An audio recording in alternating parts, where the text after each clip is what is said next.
and I set my attention to the basics of our government and our economy. The idea was simple. City Hall should work for all Angelenos, and all Angelenos should be able to work. My every day was consumed with building a responsive city government and promoting economically thriving neighborhoods. We prioritized city services and brought them back. We took on tough problems that had gone unaddressed for too long. We drove hard towards investing in and building the city of the future. From the start, I said that none of these goals would be accomplished alone. Not by City Hall, not by private enterprise, not by any single neighborhood or church or club. Our LA goals require collective work, and we started down that path together. Step by step, Los Angeles moved forward. We took risks. We didn't hide from politically difficult issues. We built coalitions and took measures to the ballot box.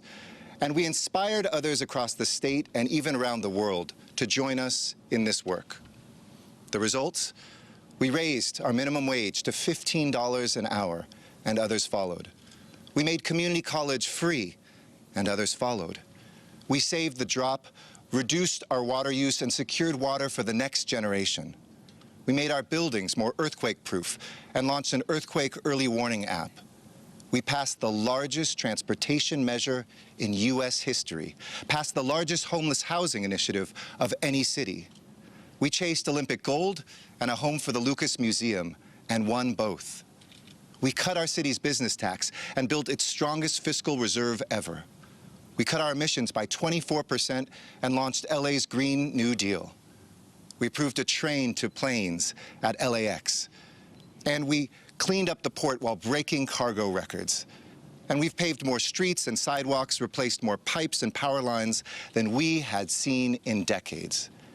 We cut fatal police shootings by 80%, and we restored resources to our neighborhood fire stations. The list goes on and on. You see, we built a more resilient, a more just, a more forward-looking city. And when we face tough days, we face them together. The long tail of the Great Recession, the drought, the fires, the floods, the heat wave blackouts. We face the pernicious rise of homelessness and the continued warming of our Earth. And through them all, we learned that we can rise to meet these moments when we rise together. We learned that this work is hard, some of it really hard, but that we love this place too much to sit on the sidelines. We are a brave and intelligent city, a creative and caring people. But then, 13 months ago, our journey turned and everything changed. On March 15th last year, I came to you with an unscheduled address on live television, asking you to stand apart and to pull together, to meet head-on a new and potentially devastating threat. None of us could have foreseen what this year would hold. We've wept through daily death tolls, each as high as a Northridge earthquake. We lost livelihoods. We lost lives. But through our pain and our trauma, we showed who we are and defined what we believe in. We learned our neighbors' names and what they needed from the store. We masked up to save lives. We ordered in to save jobs. And we saw how unfair the world still was. The pandemic hit us all, but it hit some of us worse, taking too many of our seniors and too many of our sick, too many of our poor in too many communities of color. And it reminded us just how much work we still have left to do. Then, 365 days ago, at my last State of the City address, I stood before you to pledge that we would emerge from this crisis. And when we did, we would rebuild our city, but we would not return to a broken status quo. I promised you that we would reimagine our city with justice and resilience, not as guides in a starry sky, but as destinations that we would reach and we would know. So tonight I speak to you from the Griffith Observatory, where the neighborhoods we know are laid out just as magnificently as the starry sky that fires our imaginations. And from this vista, I say to you, it's past time to imagine that just and resilient city. It's time to build it. Tonight, I'll deliver to the City Council my 8th city budget. It's a financial document, but also a roadmap to a city built on justice and equity. It reflects our values. It restores what we love best about Los Angeles. It reinvests in our health and our strength, and it reinvents what has held us back. It's the biggest city budget I've ever presented. It's the most progressive, too, arguably of any big city anywhere. I know that's a bold claim, but I invite you to check the work. This budget is not mine, it is ours. It's the result of our trials and your testimony, the product of your advocacy and our ambition.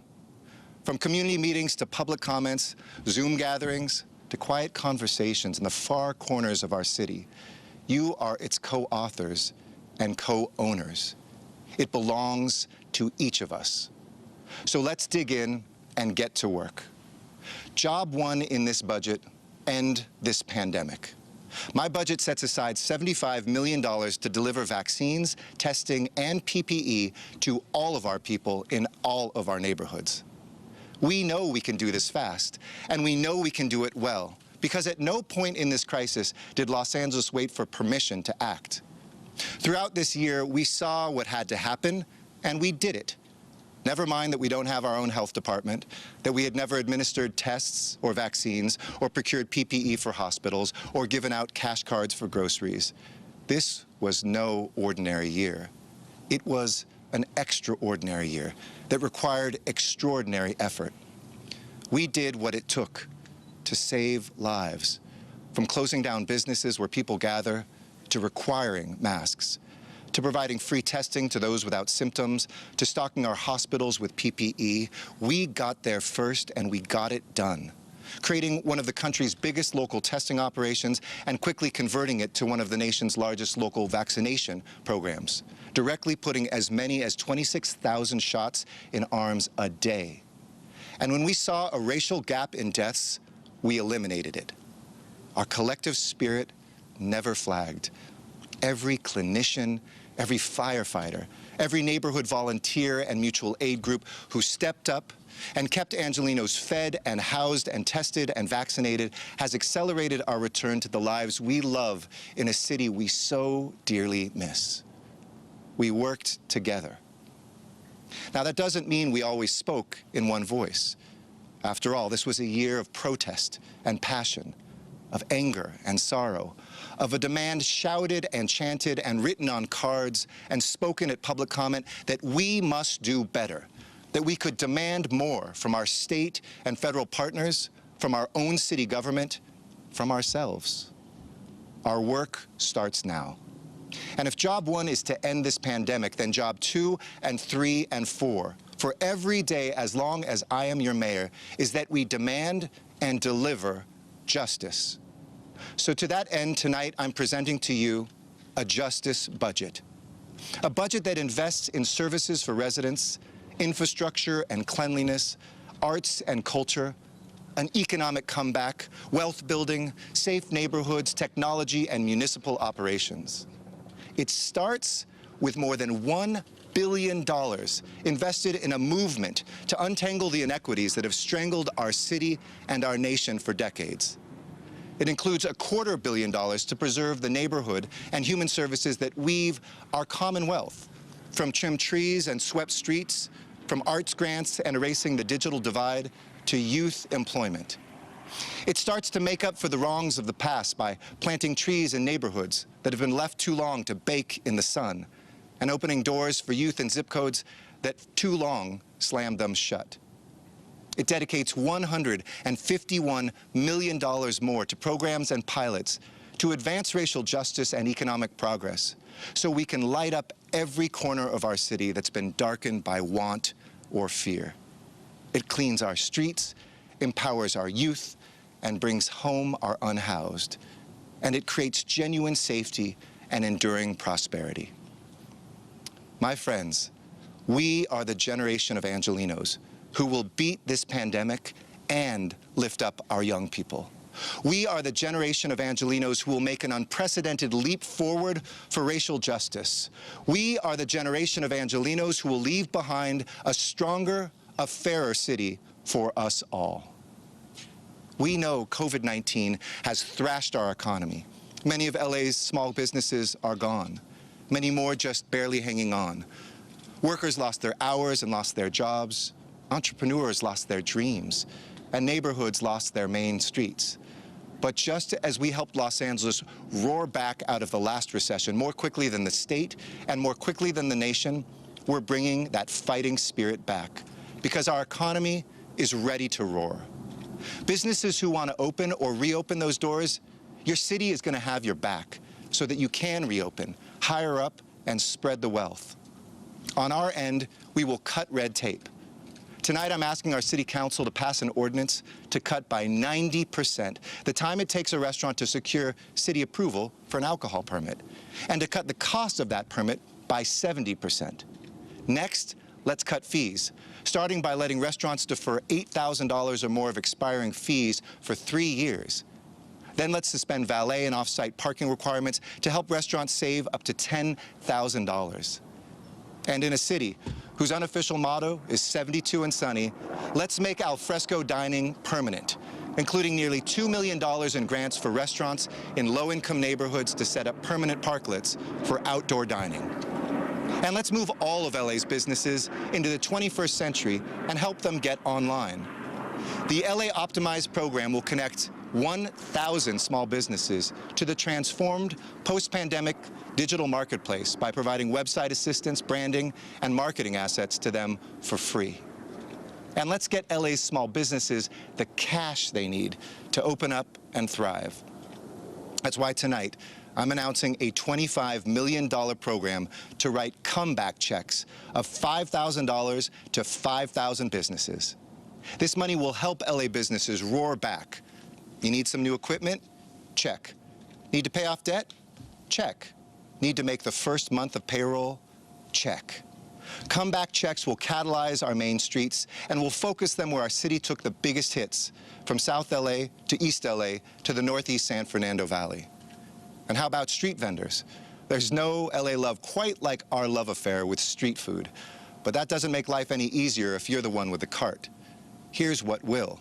A set-aside of $1.3 million with Councilmember Ramon's support to help street vendors clear bureaucratic hurdles and purchase modernized carts that will let them get the permits needed to operate with stability and freedom. If we want a strong economy, we have to help small business owners thrive. I know that in my blood. My grandfather, Salvador, was a barber. My other grandfather, Harry, was a tailor. And my first jobs, both paid and unpaid, were sweeping up the barber shop and hawking ties on the sales floor. My family worked hard every day, but they were supported by on-ramps of opportunity, from the GI Bill to a city that invested in new housing. Today, too many of our residents don't have that access to capital or to stable housing. We must build a better future for our most vulnerable residents so that on-ramps don't turn into dead ends when workers can't afford housing in the city where they work.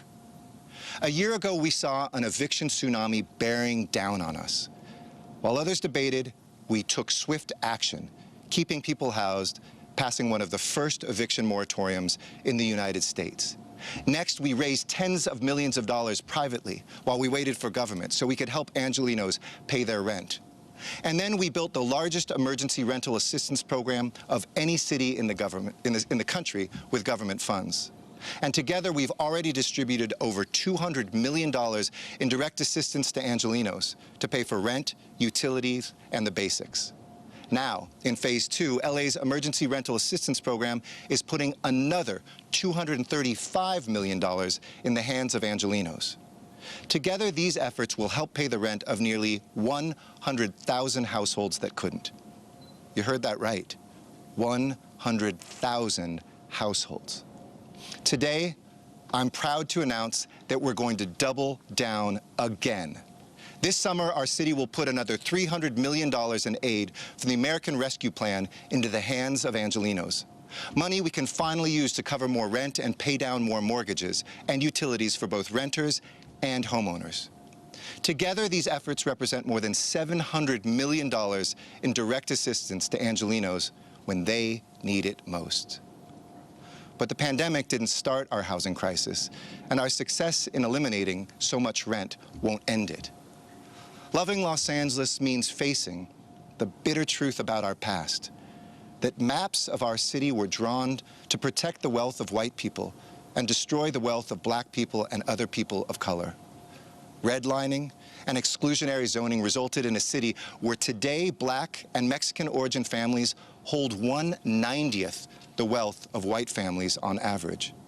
It's a city where black people are overrepresented among those experiencing homelessness by a factor of 4, and where Latino homelessness accounts for the greatest jump of newly homeless Angelenos. When it came to homelessness, this pandemic, it had lessons for us. The threat of COVID finally led the state and federal governments to do something I've been banging the table about for a long time: treat an emergency like an emergency and offer a FEMA-level response. Instead of fighting over crumbs to implement different homelessness solutions, we suddenly had real resources and the alignment from federal to state to local governments to begin moving that needle. Our life-saving action allowed us to help thousands of our most vulnerable neighbors get into temporary shelters, including trailers, motels, and hotels right away, and then to move thousands more into housing. Thanks to Governor Newsom and the state legislature, in conjunction with them, we bought 20 buildings in just 3 months. Now we're talking to the Biden administration about building on these models nationally and buying more buildings to convert into long-term permanent housing. Together with our successful advocacy for more federal homelessness dollars and thousands more housing vouchers, there's real hope on the horizon in our fight against homelessness. But our justice budget won't wait for the cavalry to arrive. We are putting our money where our heart is. And so today I'm announcing that for the first time ever, with the new money our budget is investing, we will dedicate nearly $1 billion towards ending homelessness. Let me put that number in perspective. When I became mayor, we were spending about $10 million a year on treating homelessness. Starting July 1st, that number will be north of $950 million. Ending homelessness is tough work. It's not for the faint of heart. But our investments are building a movement and building our capacity to improve the lives of our unhoused neighbors. Since 2013, the number of city-funded outreach workers has grown by 1,000%, from just 11 to more than 120 people today. We helped 8,000 additional people this past year get into shelters and hotels through Project Roomkey. And this year, we're going to give an additional 1,200 vouchers to help people find homes. Proposition HHH got a second wind and beat the hype. It's now set to come in at an average of $15,000 per unit cheaper for 1,000 units more than originally promised, 2 years ahead of schedule. Next, we have to start setting our post-HHH goals, as Councilmember De Leon and the City Council are already considering, and get state and federal partners to match our ambition. To our partners, we recognize your efforts, and we challenge you. Meet this moment and match us.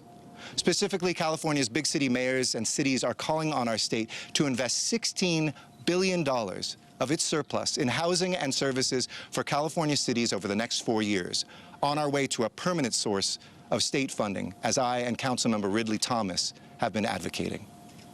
And I'm calling on our federal government to declare a national right to housing and to fully fund Section 8 housing choice vouchers and help make homelessness a thing of the past in America. We know the key to ending homelessness is homes. Let's rent them, let's buy them, let's build them brand new. A reimagined city, a resilient city, a just city must have room for us all. And we have to be able to get around that city too. We need more transit, and we need it everywhere. We need more walkable and bikeable communities, the kinds we have enjoyed so much during this pandemic. Better transportation means healthier communities, safer streets, and shorter commutes. Thanks to Measure M, the biggest local transportation initiative in North American history ×2, we're building out 15 transit lines, including the soon-to-open Crenshaw LAX line to get us to the airport, and the Regional Connector Transit Project to sweep us through downtown. A new transit line is set to break ground in the East San Fernando Valley, and planning is moving ahead for the Sepulveda Pass, while the first phase of the Wilshire Subway extension is nearly 70% complete. While we're building the metro system of tomorrow, though, we need to improve the system of today.